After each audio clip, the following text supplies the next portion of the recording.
Obras póstumas. Apêndice. A 15ª edição Obras Póstumas da FEB em 1975. Entre os extratos, in extenso, do Livro das Previsões concernentes ao Espiritismo, manuscrito composto com especial cuidado por Allan Kardec e do qual nenhum capítulo fora ainda publicado, incluídos em obras póstumas, coletânea de escritos do codificador da doutrina dos espíritos, elaborada e editada em Paris, no ano de 1890, por Gilles Marie, não figura o documento de 20 de outubro de 1863, estampado em Reformador de 1975, páginas 219 e 220. O mestre Allan Kardec, se houvesse decidido inseri-lo no livro das previsões concernentes ao Espiritismo, tê-lo-ia, por certo, localizado logo após a observação à nota de 14 de setembro de 1863, colocada em seguimento às perguntas e respostas subordinadas à epígrafe Imitação do Evangelho, ver páginas 307 a 310. Pierre Gaetan Marie, por sua vez, na dupla qualidade de organizador e editor da mencionada coletânea Cremos, não deixaria de juntá-lo às obras póstumas em vinculação direta com o tema aludido, caso houvera dele tomado conhecimento antes de 1890, hipótese esta altamente improvável. Mas a forma adequada de anexar a obras póstumas, depois de tanto tempo, aquele documento é a que ora adotamos através de apêndice ao livro, com nota remissiva no lugar próprio.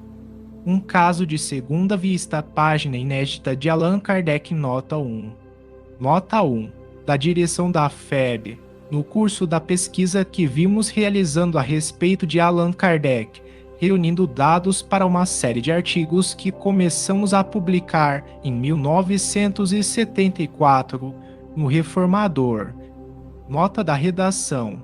Empreendendo pesquisas em velhos documentos que pertenceram à Sociedade Espírita fundada por Allan Kardec, encontramos esta página, alusiva a um caso de segunda vista, página essa escrita, de fio a pavio, pelas mãos do mestre.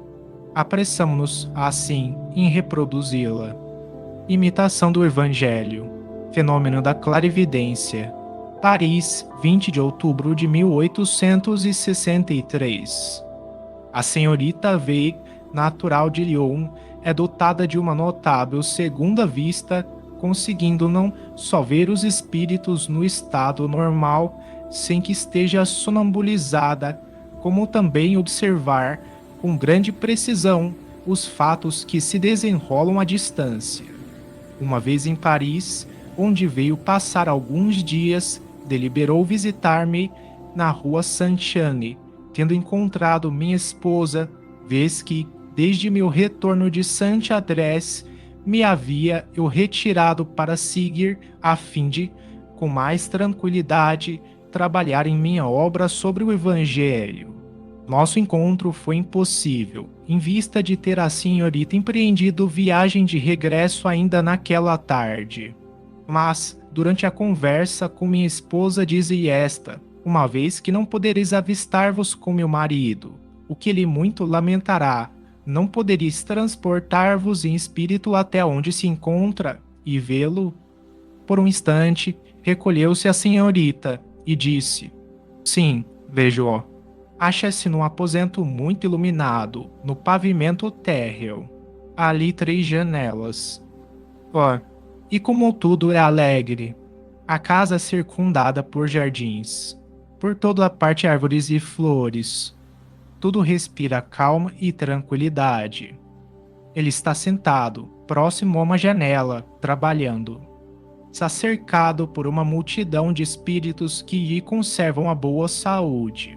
Alguns aqui parecem muito elevados e o inspiram, um deles especialmente parece ser superior a todos os demais, sendo-lhes objeto de deferências.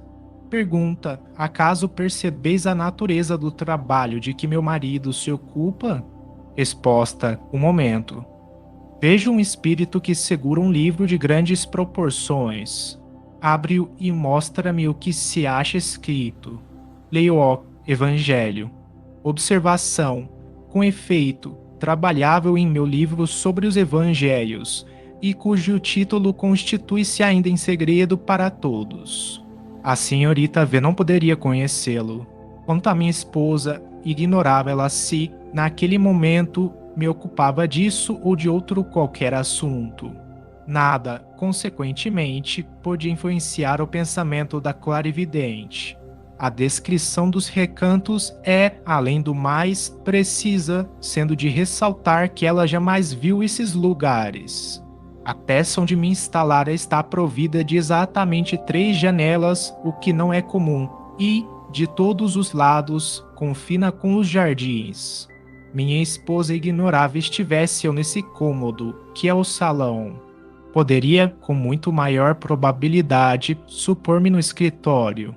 Todas as circunstâncias comungam na prova de que, em realidade, a senhorita V a tudo presenciava, não sendo joguete da própria imaginação.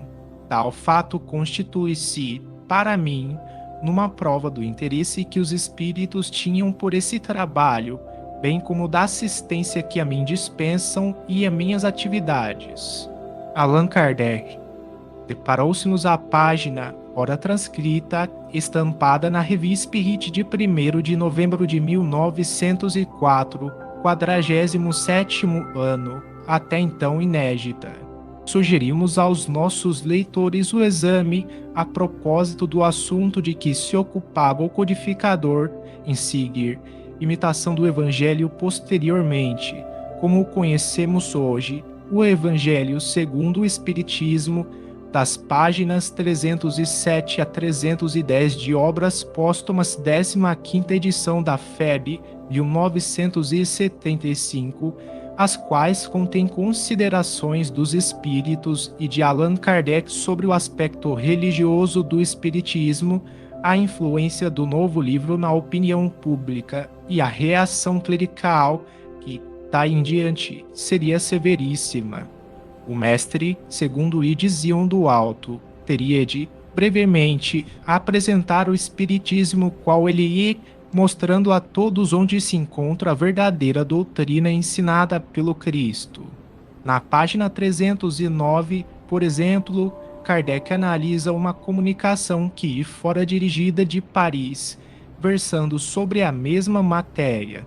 Com esta obra, o edifício começa a libertar-se dos andaimes, e já se pode ver a cúpula desenhar-se no horizonte.